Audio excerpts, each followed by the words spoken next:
So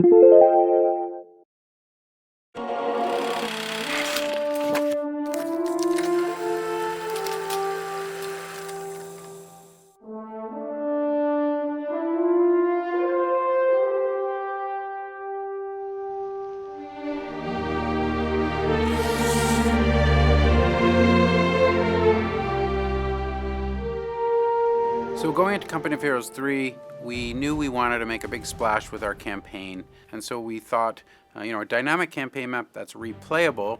It worked really well in Ardennes Assault, which was an add-on to Company of Heroes 2. But what if we expanded on that?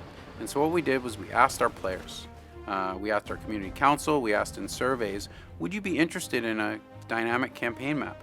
And the resounding answer was yes. And the connection between that strategic campaign map and the RTS battles is really the secret sauce, because it's a natural extension of commanding the battlefield. It's exposing to the player a broader conflict that requires a whole heck of a lot of logistics, which is, where are my troops? How do they land? Do I have the right troops for the job? Those are the kinds of questions and problems we want to put in front of the player. They're more strategic in nature.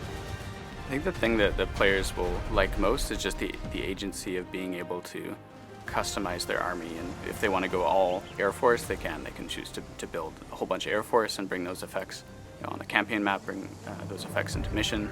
Chiefly, the player has to capture airfields to be able to manage an inventory of aircraft. It's no good to have bombers and fighters if you don't have somewhere to land and refuel. And so in terms of the overall gameplay, land troops, ground troops such as campaign companies and detachments will have to move inland, capture airfields before managing inventory, building up inventory, purchasing aircraft, and then deploying them into battle. Navy's an interesting one. One of the Navy's primary focuses is defending your supply lines and making sure that you've got resources coming in and it's not being harassed by the enemy. But then they're also there to do some really cool things like send in beach landings or transport your companies to do a beach landing, to engage a mission, or to land on a beach and do a flanking maneuver. The enemy will have access to both air and Navy. The approach for both air and Navy with regards to the enemy will be different, because the German approach was different. At the point that we're beginning the campaign, German air power was beginning to weaken. It wasn't as strong as it was at the onset of the war. So when the player sees enemy air, it'll be a very dramatic element, a very dramatic moment. And then the Germans are going to use their air power in very specific ways against the player's ports, against the player's supply lines, and against the player's naval power in the region.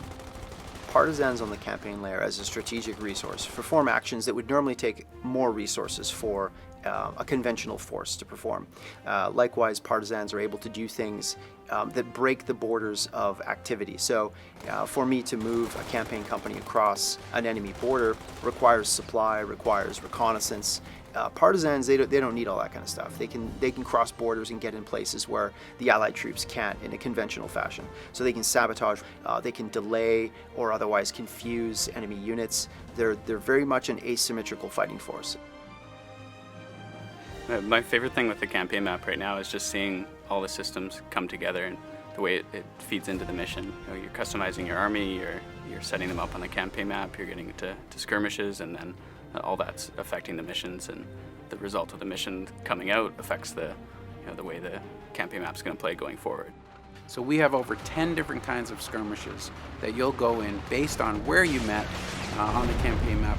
What are some factors that play into it? Did you have other companies nearby? Do you have an airport nearby for air support? Do you have Navy nearby for sea support? And so all that's playing out as you go into a mission. Then when you come back up from your mission or skirmish, anything that happened in that battle goes right back up. So did you lose half of your squads? Well, then you won't have some veterancy that can go up and help you on the campaign map. So there's a really tight connection between the strategic layer and the tactical layer, and we think our players are going to love it.